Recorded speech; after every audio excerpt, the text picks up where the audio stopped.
Aku tahu yang ada di benak kalian. Kalian pasti penasaran kan bagaimana responnya Megawati?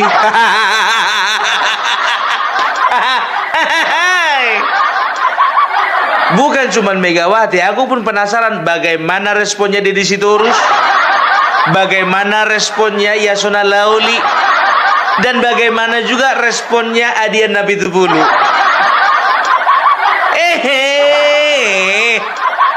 Malu lah, malu. Aku masih ingat waktu si Adian Napitupulu menanggapi Bapak Jokowi. Apa dibilangnya? Urusan apa dia turun-turun ke lapangan? Kalau saya ini kan ketua saya ini kan ketua tim pemenangan. Nah dia apa? Sedangkan Bapak Jokowi tidak ketua tim pemenangan bisa menang.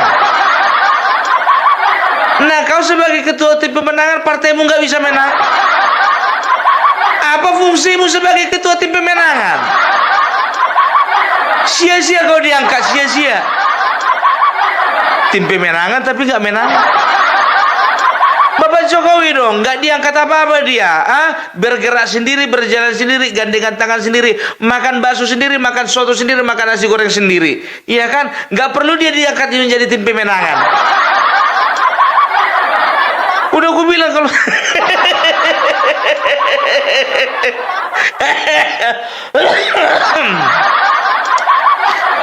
aduh, ya kita tengok dulu responnya Megawati. Tapi kalau kalian tengok video ini, tolonglah dulu kalian agak kasihan sedikit ya, jangan kalian ketawa-ketawa ya. Ya, kita dengarkan sama-sama. Assalamualaikum warahmatullahi wabarakatuh. Salam damai sejahtera untuk kita semua. Shalom. Om Swastiastu, Namo Buddhaya. Salam kebajikan, Rahayu. Marilah terlebih dahulu kita petikkan salam nasional kita. Salam Pancasila. Merdeka, merdeka, merdeka. Saudara-saudara, seluruh rakyat Indonesia yang saya cintai dan banggakan. Pada hari ini seluruh rakyat Indonesia telah berpartisipasi memberikan suaranya pada pilkada. Pilkada cermin peradaban bangsa. Dalam pilkada ini saya selalu menyerukan bahwa suara rakyat adalah suara Tuhan. Vox Populi, Vox Dei. Ungkapan bijak ini menegaskan betapa berbahayanya sekiranya pemilu hanya dijadikan alat kekuasaan. Saudara-saudara sekalian, Indonesia merdeka mengandung semangat pembebasan dari berbagai bentuk penjajahan.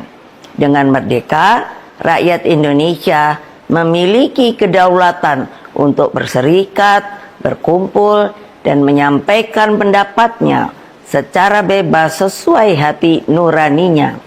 Amanat inilah yang saya jalankan pada saat Pilpres 2004 yang dikenal sebagai pemilu yang paling demokratis tanpa campur tangan kekuasaan. Pada tahun 2004, selaku Presiden Republik Indonesia, saya menyelenggarakan pemilu secara langsung yang pertama. Dalam pemilu itu rakyat sungguh berdaulat. Lalu, mengapa kedaulatan rakyat itu kini dimanipulasi hanya karena kekuasaan? Saya sangat khawatir bahwa hal ini akan terus berjalan di kemudian hari. Oleh karena itu, saya bertanya, di manakah sebenarnya hak dan keadilan dan kedaulatan seluruh rakyat Indonesia yang saya cintai? Saudara-saudara sekalian, demokrasi kini terancam mati akibat kekuatan yang menghalalkan segala cara. Kekuatan ini mampu menggunakan sumber daya dan alat-alat negara. Hal ini nampak di beberapa wilayah yang saya amati terus-menerus seperti Banten, Jawa Tengah, Jawa Timur, Sumatera Utara, hingga Sulawesi Utara, dan berbagai provinsi lainnya. Di Jawa Tengah misalnya, saya mendapatkan laporan betapa masifnya penggunaan pejabat kepala daerah hingga mutasi aparatur kepolisian demi tujuan politik elektoral. Ini tidak boleh dibiarkan lagi, mengingat Mahkamah Konstitusi telah mengambil keputusan penting bahwa aparatur negara yang tidak netral bisa dipidanakan. Saudara-saudara sekalian, saya mengenal Jawa Tengah dengan baik. Saya terpilih sebagai anggota DPR RI 3 kali. Jawa Tengah bukan hanya kandang banteng, namun menjadi tempat persemaian gagasan nasionalisme dan patriotisme.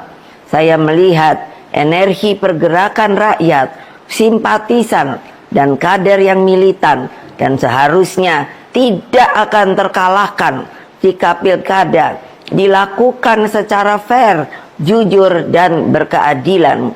Namun, dalam situasi ketika segala sesuatu bisa dimobilisasi oleh kekuasaan, maka yang terjadi adalah pembungkaman. Apa yang terjadi saat ini sudah di luar batas-batas kepatutan etika, moral, dan hati nurani. Karena itulah kepada seluruh simpatisan, anggota, dan kader Partai Demokrasi Indonesia Perjuangan serta seluruh rakyat Indonesia, saya serukan terus-menerus, jangan pernah takut untuk menyuarakan kebenaran. PDI Perjuangan tidak akan pernah lelah berjuang bagi keadilan dan melawan berbagai bentuk intimidasi kekuasaan. Ingat bahwa pilkada seharusnya mencerminkan peningkatan peradaban. Etika, moral, hati nurani harus jelas tergambarkan. Saudara-saudara sekalian, terus jaga semangat perjuangan. Kita tidak pernah menyerah. Kita terus melakukan perlawanan secara terukur dalam koridor hukum. Meskipun kita tahu sekarang ini hukum semakin dibuat jauh dari keadilan. Berkaitan dengan hal tersebut, pertama, jaga dan amankan setiap suara rakyat dengan sebaik-baiknya. Kedua, kumpulkan setiap bukti intimidasi aparatur negara, terutama juga money politics, ketidaknetralan pejabat kepala daerah, dan juga tekanan yang diberikan kepada kepala desa. Ketiga, kumpulkan berbagai bukti yang menunjukkan mobilisasi bansos yang dilakukan secara masif dan praktik-praktik, sekali lagi, money politics yang terjadi. Keempat, kumpulkan berbagai fakta penghadangan seperti yang terjadi di daerah Banten yang menyebabkan ketidakadilan. Kelima, terus galang kekuatan rakyat agar berani menyuarakan kebenaran. Wassalamualaikum warahmatullahi wabarakatuh. Ini Megawati sudah bikin pidato. Kira-kira Bapak Jokowi juga bikin pidato enggak?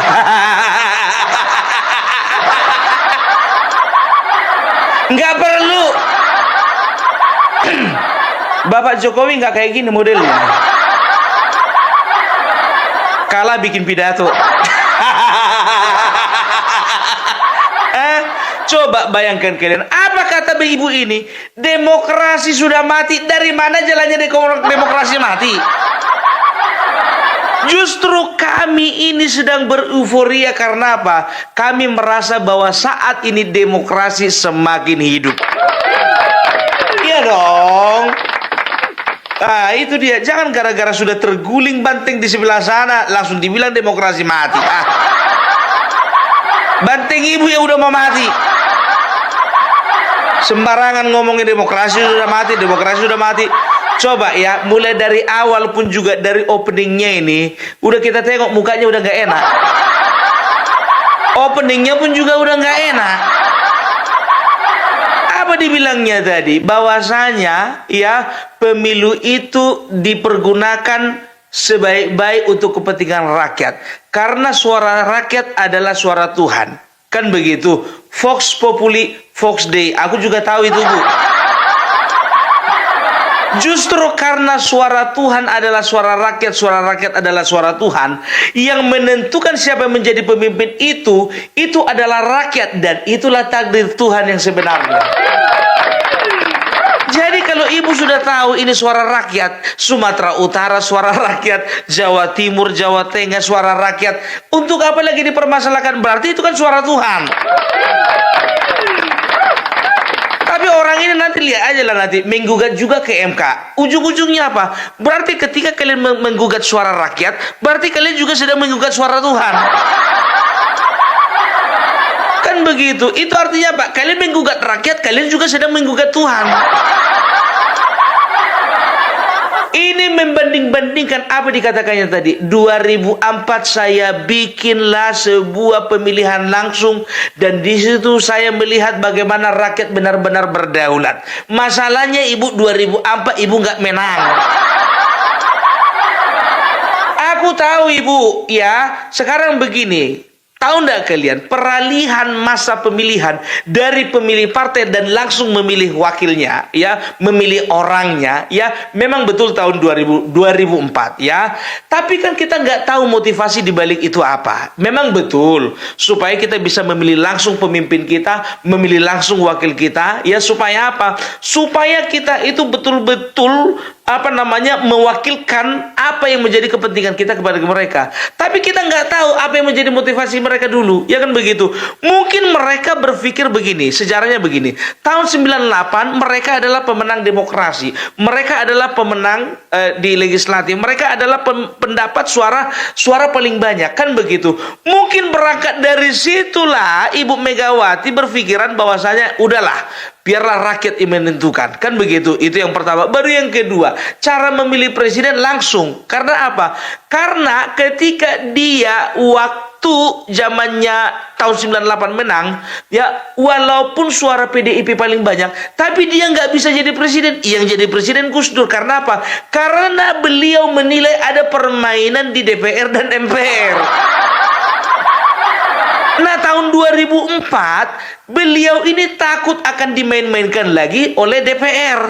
Mana tahu yang menang mana tahu yang menang adalah partai lain. Contohnya, misalnya, ya, yang menang misalnya contohnya dari Golkar, atau yang menang contohnya misalnya dari Demokrat, atau katakanlah yang menang contohnya dari PDIP sendiri. Karena dia trauma masa lalu akan digoyang di parlemen, maka dibuatlah jalur masyarakat atau rakyat memilih langsung calon presidennya. Cuman masalahnya ibu tidak terpilih. Jadi bisa dikatakan ya rencana ibu gagal total. Ini kita berbicara politik, ya. Kita nggak berbicara prinsip-prinsip di dalam pemilihan, ya. Kalau ku bilang ini bukan kemunduran, ini kemajuan, ya. Jadi ada plus minusnya. Plusnya rakyat bisa memilih langsung wakilnya dan pemimpinnya, ya. Minusnya itu bagi partai ibu. 2004 ibu gagal jadi presiden karena apa? Rakyat melihat SBY lebih layak dan lebih pantas. 2009 begitu juga karena sudah terlanjur rakyat memilih langsung pemimpinnya. Akhirnya Pak, rakyat sekali lagi memilih SBY. Bukan ibu, kan begitu. Dan partai ibu 2004 2009 tenggelam.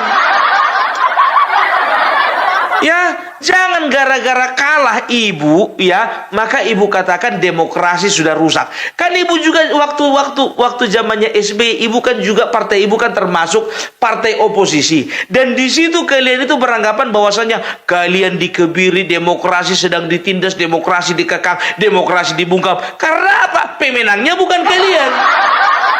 Cerdas kita, Bu. Begitu. Nah, begitu 2014 menang kalian. Nggak ada cerita pembungkaman demokrasi, pembungkaman suara rakyat, nggak ada. Menang kalian selama 5 tahun, nggak ada kalian salah-salahkan Polri, nggak ada kalian salah-salahkan aparat, nggak ada kalian permasalahkan ada mobilitas di sana. 2014 begitu juga. Nggak ada tuh ceritanya kalian itu komentar misalnya ada penggalangan dana di sana, ada penyaluran bansos di sana, ada bagi-bagi sembako di sana, ada bagi-bagi uang di sana, ada mobilisasi aparat pemerintahan, ada mobilisasi aparat kepolisian. Nggak ada. Gitu loh. Tapi kenapa sekarang 2024 kalau kalian tidak bisa menerima kekalahan, ya minta maaf Ibu, 2029 partai Ibu udah gak ada lagi. Tolonglah, kalau menang ya nyatakan menang, kalau kalah nyatakan kalah. Jangan waktu menang diam-diam aja, waktu kalah koar-koar. Itu loh ya. Jadi Ibu nggak usah memframing kami, Bu. Kami nggak mempan. Kami tahu video ini ditujukan kepada kader-kader Ibu, tahu, tapi ini sudah jadi konsumsi publik Ibu. Itu loh ya. Ini artinya apa? Yang Ibu salahkan kekuasaan, Ibu salahkan tentara, Ibu salahkan pemerintah desa. Masih ingat pileg kemarin, pilpres kemarin, di Boyolali masih ingat? Banyak saksinya mengatakan bahwasanya aparatur pemerintah di sana, apalagi di desa-desa, itu dimutasi gara-gara tidak memilih dari partai Ibu. Beredar luas Ibu, Boyolali. Jangan sangkal itu. Ya walaupun contohnya sekarang itu masih berbicara rumor, tapi kan orang sudah tahu gitu loh. Bahkan ada beberapa video TikTok, kalau misalnya masalah kebenarannya itu kalian cari tahu sendiri. Kenapa ada video TikTok itu, kalau memang itu tidak benar, tangkap dia. Kan begitu. Berarti dia sedang memberitakan berita bohong. Tangkap, laporkan ke polisi. Kan begitu. Jadi jangan di framing masyarakat bahwasanya kalian itu kalah oleh karena apa? Oleh karena ada mobilisasi pergerakan di aparat pemerintah. Sekarang kalian kambing hitamkan kepolisian. Sekarang kalian kambing hitamkan juga jajaran pemerintahan yang ada di beberapa wilayah. Nggak boleh adakan penghadangan. Bu, kalau kalah aja. Kalau orang Jawa tuh ngomongnya nerimo, ngono tuh. Saya paham Jawa Tengah adalah tempat persemayannya jiwa patriotisme dan juga nasionalisme. Saya paham bagaimana Jawa Tengah, karena saya terpilih dari sana 3 kali. Betul Ibu terpilih 3 kali. Bapak Jokowi di sana terpilih berkali-kali Ibu. Nggak dibilang kayak gitu. Dia terpilih di Solo, dia terpilih di Jakarta, dia terpilih juga di Indonesia 2 kali.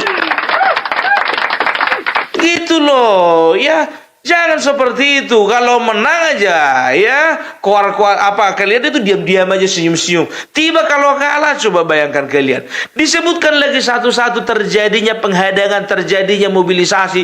Disebutkan katanya terjadi di Sumatera Utara, terjadi di Jawa Tengah, terjadi di Jawa Barat, terjadi di Banten, terjadi di Sulawesi Utara, terjadi di Jawa Timur. Kenapa Ibu nggak bilang terjadi juga di Jakarta?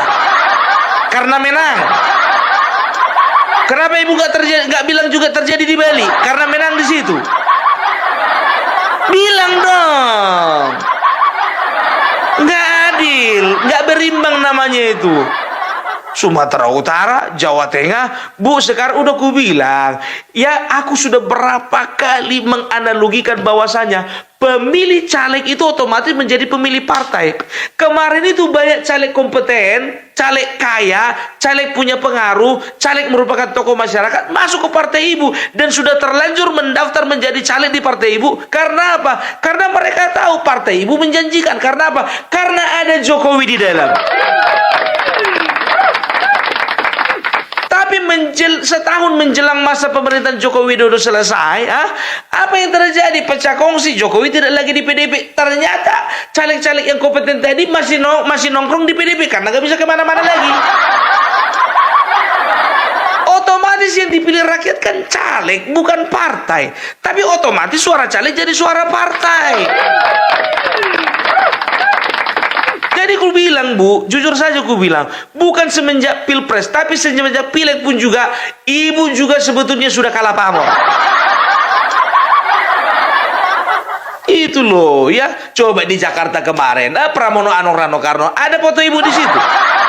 Fotonya si Anies yang besar-besaran di situ. Ada gambar banteng di situ. Ada warna merah di situ, warna oranye yang banyak di situ. Gitu loh. Ya jadi kalau misalnya ibu akui sajalah, nggak masalah kok bu. Lebih bagus kita mengaku kalah, kita mengaku salah, dan kita mengaku bahwasanya oke, iya betul mereka menang. Ya supaya apa? Supaya nampak bu jiwa sportivitas itu. Hanya seorang kesatria lah yang mengakui dia kalah ketika dia kalah. Hanya seorang kesatria yang mengakui kemenangan lawannya kalau memang lawannya memang menang. Ini enggak. Ya belum apa-apa kan gitu kan, berarti ibu sedang memframing lagi curang. Sekarang coba bayangkan kalian, waktu pileg kemarin jujur aja itu masa pemerintahan Joko Widodo. Pilkada sekarang itu masa pemerintahan Bapak Prabowo. Sekarang berarti ibu sedang mempermasalahkan sedang menyalahkan Bapak Prabowo. Nggak bisa gitu dong. Ya, yang dipermasalahkan juga masalah Jokowi setelah purna tugas dia nggak boleh kemana-mana. Jadi maksudnya di rumah aja gitu. Bu, Bapak Jokowi itu namanya, ketokohannya, karakternya, dan juga biar tahu ibu ketokohannya itu lebih besar daripada ibu, bahkan lebih besar daripada PDIP sendiri. Terbukti kan? Sekarang begini aja bu, ibu berpesan kepada kader, tolong semuanya bukti-bukti intimidasi dikumpulkan. Bukti-bukti penyaluran bansos secara masif dikumpulkan. Bukti-bukti penghadangan juga dikumpulkan. Kumpulkanlah bu. MK terbuka lebar untuk ibu. Itu sekarang udahlah. Apa sih susahnya mengakui kekalahan? Saya kalah gitu loh. Wah, susah amat harus diajar-ajari. Ya, udahlah. Kalau sudah zamannya berubah, Bu, Jawa Tengah bukan kandang banteng lagi. Ibu harus terima. Ya, kami kan sudah katakan bahwa kami akan rubah kandang banteng menjadi penangkaran burung Garuda. Ya, ini politik, Bu. Ya, bisa dikatakan ini pertempuran. Ya, namanya pertempuran itu ada menang ada kalah. Jangan ketika kalah kalian framing seperti itu. Akui kemenangan lawan gitu dong, ya. Makanya aku bilang, ya, kandang banteng itu sudah berubah. Jawa Tengah bukan lagi warna merah, tapi warna biru. Selesai. Makanya aku bilang, begitu juga di Sumatera Utara. Jangan ibu bilang ada mobilitas. Sekarang begini bu, maaf lah ibu ya, maaf. Yang militer itu calon dari ibu, bukan Bobi Nasution. Kalau untuk mengarahkan militer dan juga relasi di kepolisian, kurasa lebih banyak calon dari ibu itu daripada Bobi Nasution. Udahlah bu, ibu sendiri bilang tadi apa? Suara rakyat, suara Tuhan. Sudahlah, Tuhan yang menentukan.